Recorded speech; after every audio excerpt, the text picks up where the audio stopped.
যারা রিলেশনে আছেন আমি অনুরোধ করব আপনাদের হাতে যদি একটু সময় থাকে তাহলে আমার ভিডিওটা সম্পূর্ণ দেখবেন। একটা বড় লোকের মেয়ে ওই এলাকার গরিব ফ্যামিলির একটা ছেলেকে খুব ভালোবাসতো, ছেলেটাও মেয়েটাকে ভালোবাসতো। এভাবে অনেকদিন তাদের রিলেশন খুব ভালোভাবেই চলতে থাকে, কিন্তু হঠাৎ করে মেয়েটার বাবা ছেলেটার বিষয় এবং তার মেয়ের রিলেশনের বিষয়ে জানতে পারে। তারপর হুট করেই মেয়েটার বাবা মেয়েটার বিয়ে ঠিক করে ফেলে একটা সরকারি চাকরিওয়ালা পাত্রর সাথে। যখন মেয়েটা এটা জানতে পারে তখন সে তার বাবাকে অনেক বোঝানোর চেষ্টা করে, কিন্তু শেষ পর্যন্ত তার বাবাকে না বোঝাতে পেরে সে নিজেকে অসহায় মনে করে। তখন মেয়েটা অনেক হতাশ হয়ে যায়, আর কি করবে বুঝতে না পেরে ছেলেটাকে ফোন দিয়ে বলে চলো আমরা পালিয়ে যাই। এদিকে ছেলেটার বাবা খুব অসুস্থ আর ছেলেটাও বেকার, তাই ছেলেটা কি করবে বুঝতে না পেরে মেয়েটাকে সরাসরি না করে দেয়। মেয়েটা ছেলেটাকে অনেকবার ফোন দেয় আর কান্নাও করে, কিন্তু ছেলেটার একটাই কথা, আমি আমার ফ্যামিলি ছেড়ে তোমার হাত ধরে পালিয়ে যেতে পারবো না। তারপর মেয়েটা কি করবে বুঝতে না পেরে অবশেষে সে সুইসাইড করে। এই ঘটনার নাম স্থান প্রকাশ করা নিষেধ, কিন্তু হ্যাঁ আমি ওই মেয়ের বাবার উদ্দেশ্যে কিছু কথা বলতে চাই। আঙ্কেল, আমি জানি না যে আপনি আমার ভিডিওটা দেখবেন কিনা, যদি দেখে থাকেন তাহলে আপনাকে কিছু প্রশ্ন করি।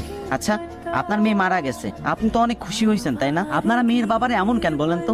আপনারা অনেক কষ্ট করে একটা মেয়ের বড় করেন, অনেক সুন্দর করে বড় করে তোলেন, তারপর মেয়েটারে টাকার কাছে বিক্রি করে দেন। হ্যাঁ, এটা আমি মানি যে টাকা দিয়ে সবকিছু সম্ভব, কিন্তু ভালোবাসা টাকা দিয়ে কিনা যায় না। আজকে আপনার কাছে টাকা আছে, মানুষ আপনাকে সম্মান করবে, সালাম দিবে, কেয়ার করবে, আরো কত কি, কিন্তু কালকে আপনার কাছে টাকা না থাকুক, আপনার 5 পয়সার মূল্য তাদের কাছে থাকবে না। আচ্ছা যাই হোক, আপনার আর জ্ঞান দিয়ে লাভ নাই, আপনি আপনার শাস্তি অলরেডি পেয়ে গেছেন। আর যারা রিলেশনে আছে ছেলেরা, সাবধান ভাই, টাকা না ইনকাম করে কোনো স্বপ্ন কিনতে যায়ও না, কোনো মেয়ের প্রেম করেও না, ব্রাহ্মণ হয়ে চাঁদের পানে হাত বাড়ায়ও না।